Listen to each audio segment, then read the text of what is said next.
Joe, you know I'm giving a presentation in our film studies class next week? Yes.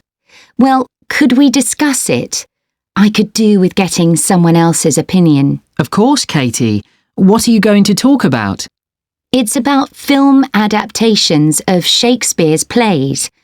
I've got very interested in all the different approaches that film directors take. Uh-huh. So I thought I'd start with Giannetti, who's a professor of film and literature.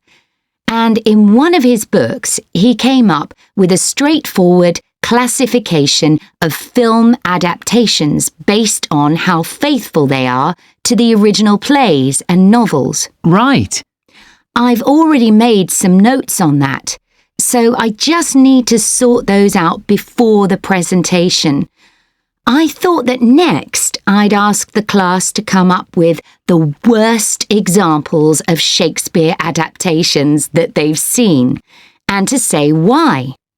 That should be more fun than having their favourite versions. Yes, I can certainly think of a couple.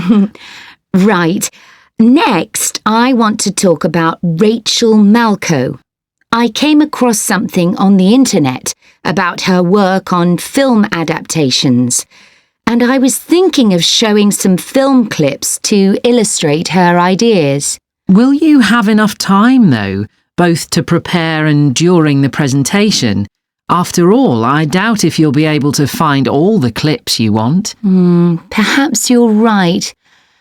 OK, well, I'd better do some slides instead, saying how various films relate to what she says. That should encourage discussion.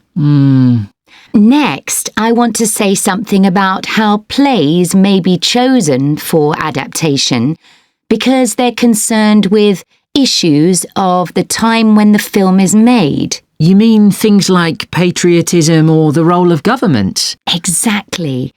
It's quite tricky, but I've got a few ideas I'd like to discuss.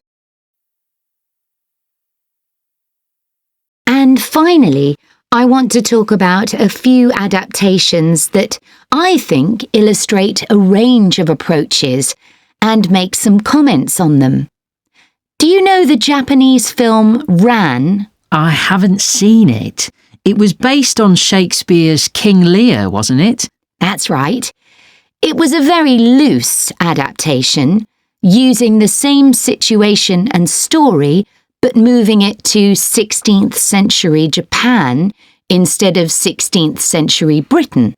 So, for example, the king's daughters become sons, because in Japanese culture at that time, women couldn't succeed to the throne. OK.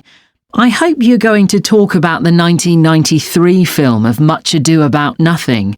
I think that's one of the best Shakespeare films. It really brings the play to life, doesn't it? Yes, I agree. And I think filming it in Italy, where the play is set, makes you see what life was like at the time of the play. Absolutely. Right. What's next? Next, I thought Romeo and Juliet, the 1996 film, which moves the action into the present day. Yes, it worked really well, I thought, changing the two feuding families in the original to two competing business empires, even though they're speaking in the English of the original play. You'd expect it would sound really bizarre, but I found I soon got used to it. Me too. Then I thought I'd include a real Hollywood film, one that's intended to appeal to a mass commercial audience. There must be quite a number of those. Yes, but I've picked the 1996 film of Hamlet. It included every line of the text, but it's more like a typical action hero movie. There are loads of special effects, but no unifying interpretation of the play. All show and no substance. Exactly. Then there's Prospero's books, based on The Tempest. That was really innovative from a stylistic point of view. Didn't it include dance and singing and animation as well as live actors? Yes, it did. I also want to mention Looking for Richard. Did you ever see it? No, but I've read about it. It was a blend of a documentary with a few scenes from Richard III, wasn't it? That's right.